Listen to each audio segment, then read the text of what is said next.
Après lecture de l'arrêté ministériel portant nomination du contrôleur général Souleymane Traoré comme directeur général de la police nationale, le président du Haut Conseil des Maliens de l'extérieur, présent à cette rencontre, a vivement remercié et félicité le nouveau directeur général, tout en comptant sur sa bonne collaboration avec sa structure. Le nouveau directeur général a, quant à lui, adressé ses remerciements et sa reconnaissance à son prédécesseur, tout en sollicitant ses conseils et remerciements qui vont à l'endroit des plus hautes autorités pour la confiance placée à sa modeste personne. Il a dû mesurer la lourdeur de la tâche et les énormes défis liés à ce nouveau poste avant de promettre de tout mettre en œuvre pour être à la hauteur de la charge. Effectivement, mercredi 23 décembre 2020, j'ai été nommé en Conseil des ministres directeur général de la police nationale.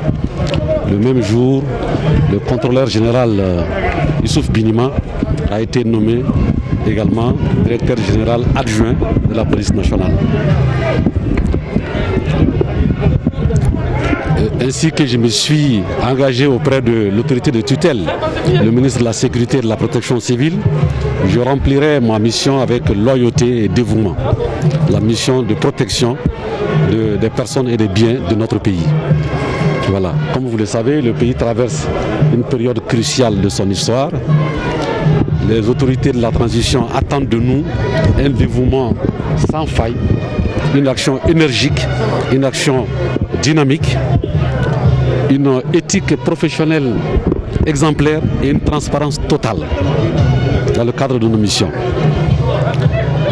Ceci nous permettra justement de gagner la confiance de la population.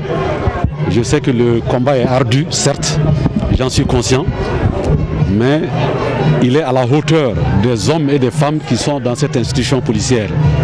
Je leur fais confiance, je fais confiance en eux, je fais confiance en leur capacité. Pour le nouveau patron de la police nationale, les problèmes de la police sont les plus souvent liés à l'absence d'une formation adéquate. Selon lui, si cette défaillance est revue et corrigée, tous les problèmes auxquels la police nationale fait face, en l'occurrence les querelles intestines, trouveront leur solution rapidement. Il ambitionne de transformer en innovant l'école nationale de la police et l'administration qui permettra certainement de faire changer progressivement le comportement des policiers. Il a tenu à rassurer ses collègues policiers qui redoutent son arrivée à la tête de la direction nationale de la police avant de préciser qu'il entend œuvrer pour l'instauration de la confiance entre l'administration et la police. Voilà, toutes nos félicitations au nouveau directeur général de la police nationale. L'actualité sanitaire toujours dans le cadre de la lutte contre la maladie à coronavirus au Mali. Le Haut Conseil islamique du Mali a réceptionné ce lundi après-midi un important lot de cache-nez et une donation du ministère des Affaires religieuses et du culte. Sur le point avec Alhamidou Badini et Fousseini Keita. 150 000, c'est le nombre total de masques reçus par la fêtière islamique du Mali en droite ligne des initiatives gouvernementales en riposte à la Covid-19. Ce don du ministère des Affaires religieuses et du culte est destiné aux fidèles musulmans du district de Bamako par l'entremise des organisations islamiques affiliées, notamment la Limama, l'UNAFEM et les structures d'enseignement. Eh bien, nous avons décidé de donner une grande quantité à la Limama, la Ligue des imams, pour les mosquées. Ça, c'est extrêmement important. C'est la plus forte communauté au niveau des mosquées. Donc, la Limama. Ensuite, les démembrements du Haut Conseil au niveau du district de Bamako, dans chacune des 6 communes du district de Bamako. Ensuite, les grandes associations islamiques qui sont membres du Haut Conseil islamique. Donc, nous allons faire une répartition à l'ensemble de ces associations.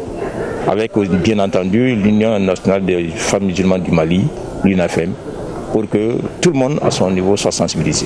Cette action intervient suite à l'invitation des plus hautes autorités de la transition aux différents ministères à œuvrer à l'unisson avec les services rattachés pour éradiquer la maladie à coronavirus qui connaît une flambée ces dernières semaines. En la matière, les leaders religieux jouent un rôle prépondérant, dira le ministre en charge des Affaires religieuses et du culte. Aujourd'hui, je suis très content d'avoir compris bien que les musulmans qui sont là aujourd'hui ont bien compris l'essence de cette maladie et ils ont pris à bras le corps la sensibilisation. Vous savez, c'est aussi la communauté religieuse.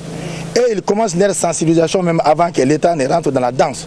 Ils avaient commencé, mais avec ces masques et avec l'impulsion de l'État, ils ont beaucoup augmenté dans les mosquées, dans les zawiyas, pour qu'il y ait 0 cas au Mali désormais. Depuis le début de cette maladie, le Haut Conseil islamique du Mali d'arrache-pied a sensibilisé dans les mosquées pour que au moins les gens portent les masques afin d'éviter la contraction de cette maladie. Ils sont là dans la même lancée. Je crois que tout va très bien dans les jours à venir. Vaste est le Mali et c'est pourquoi les récipiendaires invitent le gouvernement à étendre cette initiative aux bureaux régionaux du Haut Conseil islamique du Mali.